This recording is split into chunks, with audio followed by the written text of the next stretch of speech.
Hello students, this is Ashish and welcome to my class. Today we are going to discuss about the fourth chapter of social and political life, that is growing up as boys and girls. In this chapter, the first topic is growing up in Samoa in the 1920s. The Samoan Islands are part of a large group of small islands in the southern part of the Pacific Ocean. Samoan island जो है वो किस island का part है? एक part है southern part जो कि पैसिफिक ओशियन में, ठीक है. In the 1920, according to the research reports on Samoan society, children did not go to school. 1920 की अगर बात करें तो एक रिसर्च में पाया गया कि वहाँ पे जो स्टूडेंट्स हैं, वहाँ के जो बच्चे हैं, वहाँ के जो चिल्ड्रंस हैं, they did not go to school, वो स्कूल नहीं जाते.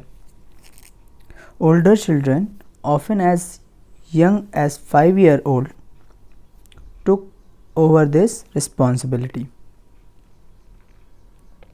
जो वहाँ पे बड़े बच्चे होते थे, इवन कि वो केवल जब 5 साल के होते थे, 5 years old, तो उनकी रिस्पॉन्सिबिलिटी होती थी कि वो जो छोटे उनके भाई हैं, जो यंगस्टर हैं, जो यंग हैं, उनकी वो रिस्पॉन्सिबिलिटी ले लेते थे, चाहे वो बड़े 5 साल के ही हों, ठीक है.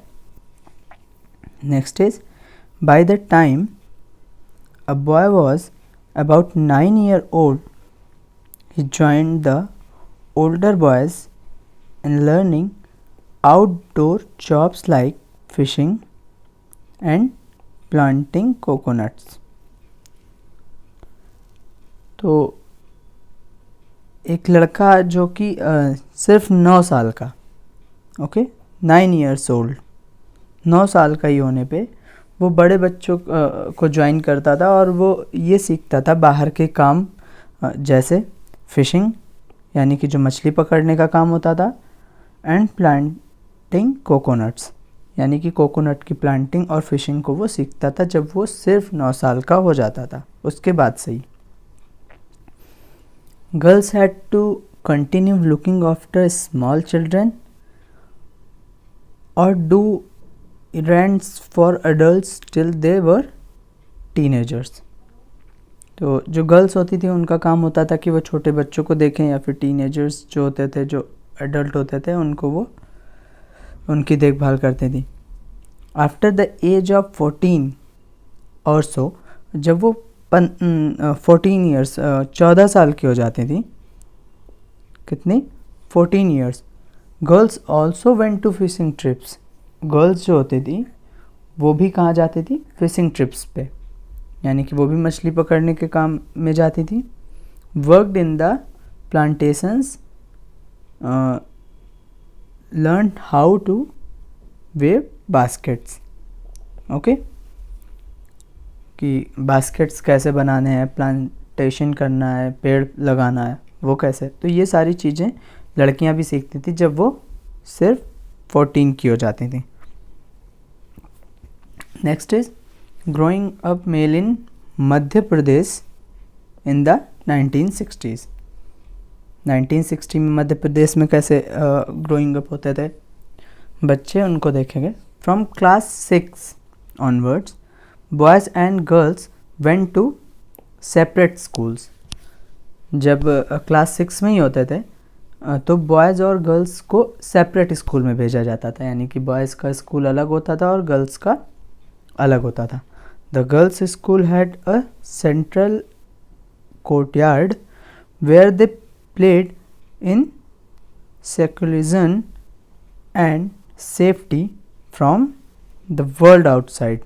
यानी कि जो गर्ल्स का स्कूल होता था उसके बीच में एक आंगन होता था, कोर्टयार्ड होता था, जहाँ पर वे खेलती थी. तो उन्हें बाहर की दुनिया से सेफ्टी दी जाती थी. इसके लिए ऐसा उनका मानना था, इसलिए वो क्या करते थे कि गर्ल्स के स्कूल जो होते थे उनके बीच में एक कोर्टयार्ड यानी कि आंगन सा बनाते थे जिनमें वो खेलती थी। Boys school did not have separate in courses, ऐसा कुछ सेपरेट बॉयज़ के स्कूल में नहीं होता था, वो ओपन में खेलते थे वगैरह। The boys use to streets as a place to stand around idling, to play, to try out tricks with their bicycle.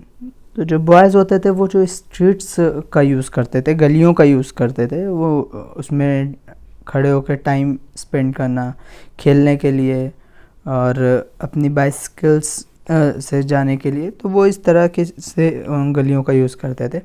The girls always went in a group, जो गर्ल्स होती थी वो हमेशा ग्रुप में चलती थी। Because they also carried fears of being teased and attacked, क्योंकि वो हमेशा डरती थी टीज करने से यानी कि उन्हें छेड़े जाने से और अटैक से। तो इस वजह से वो क्या करती थी, अक्सर उन गलियों का यूज़ ग्रुप में जाने के लिए करती थी। Okay, now the next point is distinctions between boys and girls. तो बॉयज़ और गर्ल्स में क्या डिस्टिंक्शंस थे वो हम देखेंगे। Societies make clear distinctions between boys and girls from an early age. तो ये चीज़ें बॉयज़ और गर्ल्स में अर्ली एज से ही सोसाइटी क्लियर करती थी। Boys are usually given cars to play with and girls dolls. जो लड़के होते थे, लड़कों को यूजुअली कार दी जाती थी खेलने के लिए और गर्ल्स को डॉल दी जाती थी, यानी कि उन्हें पहले से ही क्लियर किया जाता था कि कौन क्या करेगा। ठीक है, वो अर्ली एज से ही वो डिसाइड करती थी society. This difference is created in the smallest and most everyday things such as how girls must dress, what games boys should play, how girls need to talk softly or boys need to be tough। तो ये difference जो है, अगर हम बात करें कि daily के कामों में, छोटे छोटे चीज़ों में वो डिफरेंस किए जाते थे कि गर्ल्स किस तरह से ड्रेसअप करेंगी, कौन से गेम लड़कों को खेलने चाहिए और गर्ल्स को सॉफ्टली बात करनी चाहिए, बॉयज़ को थोड़ा सा टफ होना चाहिए। इस तरह के जो डिफरेंस थे वो डेली के छोटे छोटी चीज़ों में किए जाते थे। In most societies the roles man and women play और the work they do are not valued equally. बहुत सी सोसाइटीज़ में जो आदमी और औरतें, मैन एंड वुमेन, जो काम करती थी, सेम काम के लिए उन्हें इक्वल वैल्यू नहीं दी जाती थी। तो ये चीज़ें बहुत सोसाइटीज़ में थी। Okay, next topic, valuing homework. घर के जो काम थे उनकी वैल्यू क्या थी वो देखेंगे। The main responsibility for house work and care giving task is done by the women. तो जो मेन रिस्पॉन्सिबिलिटी होती थी घर के कामों की, केयर करने की, वे किन्हें करनी होती थी, वुमेन को। Okay, for this they does not have to be paid for, इसके लिए उन्हें पे नहीं किया जाता था। Thus society develops this work, इन काम को कौन डेवलप करता था, सोसाइटी डेवलप करती थी, इसलिए उन्हें पे नहीं किया जाता था। उनका मानना था कि ये उनके काम हैं जो उन्हें करने होते हैं। Okay, next is lives of domestic workers. जो घर में काम करने वाले डोमेस्टिक वर्कर्स होते थे, उनकी लाइफ कैसी होती थी वो हम यहाँ पे डिस्कस करेंगे। First point is most domestic workers are women. पहले तो ये समझने वाली चीज़ें हैं कि घर में जो काम करने वाले वर्कर्स होते हैं उनमें ज़्यादातर विमेन ही होती हैं। Wages paid are low as domestic work is not regarded as valuable. जो वेजेस उनको पे किए जाते थे, जो भी उन्हें उनके काम के लिए दिया जाता था, वो बहुत ही कम होता था और उनके वैल्यू के रिगार्डेड वो नहीं होता था। यानी कि उनका जो काम था, जो वो मेहनत करते थे, उसके अकॉर्डिंग उन्हें जो पे किया जाता था वो बहुत ही लो होता था. Okay, next is house work requires a lot of physical labour and is time consuming. जो घर के काम होते थे उनमें बहुत ज़्यादा फिजिकल लेबर, बहुत ज़्यादा शारीरिक श्रम यानी कि मेहनत बहुत लगती थी, और वे बहुत ज़्यादा क्या होते थे, टाइम कंज्यूमिंग होते थे. In rural areas fetching water and carrying firewood are strenuous and physically demanding activities. तो रूरल एरियाज़ की अगर बात करें तो वहाँ पे पानी लाना, फायरवुड ले जाना, ये सारे जो है वो फिज़िकल डिमांडिंग एक्टिविटी होती थी जिनमें कि बहुत ज़्यादा मेहनत लगती थी, लेकिन उसके बावजूद उन्हें उसके अकॉर्डिंग पे नहीं किया जाता था. तो ये सारी चीज़ें थी कि जिस तरह के उनके काम होते थे उसके अकॉर्डिंग उन्हें पे नहीं किया जाता था. Women work and equality.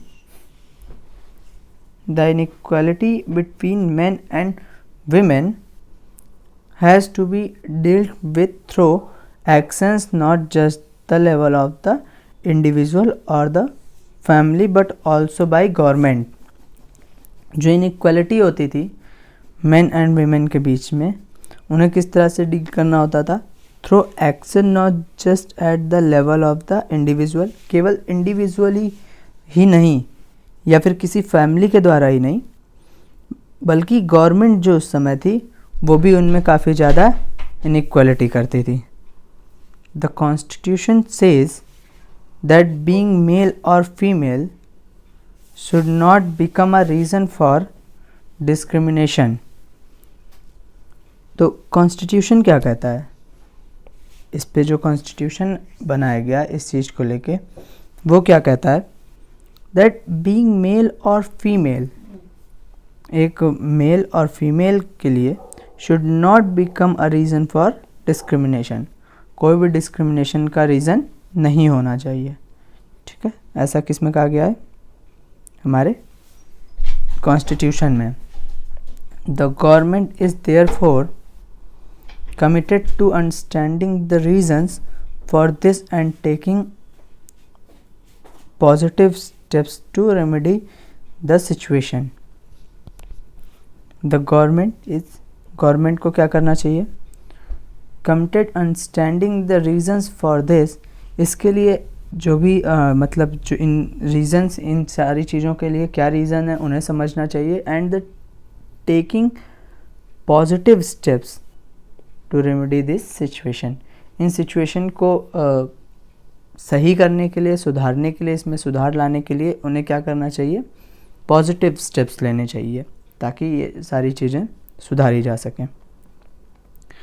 The government has step up anganwadis और child care centres in several villages in the country and has passed laws that make it mandatory for organizations that have more than 30 women employees to provide crew facilities.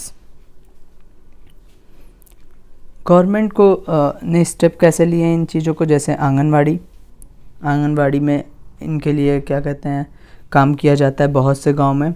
Child care centres खोले गए हैं जहाँ पर बच्चों का ध्यान दिया जाता है. इन सेवरल विलेजेस, बहुत से गांव में ऐसा किया गया है इन the country, and has passed law पास किए गए हैं दैट मेक इट मैंडेटरी, जो इनको ज़रूरी बनाते हैं फॉर ऑर्गेनाइजेशन के लिए, that have more than 30 women employees to provide creche facilities.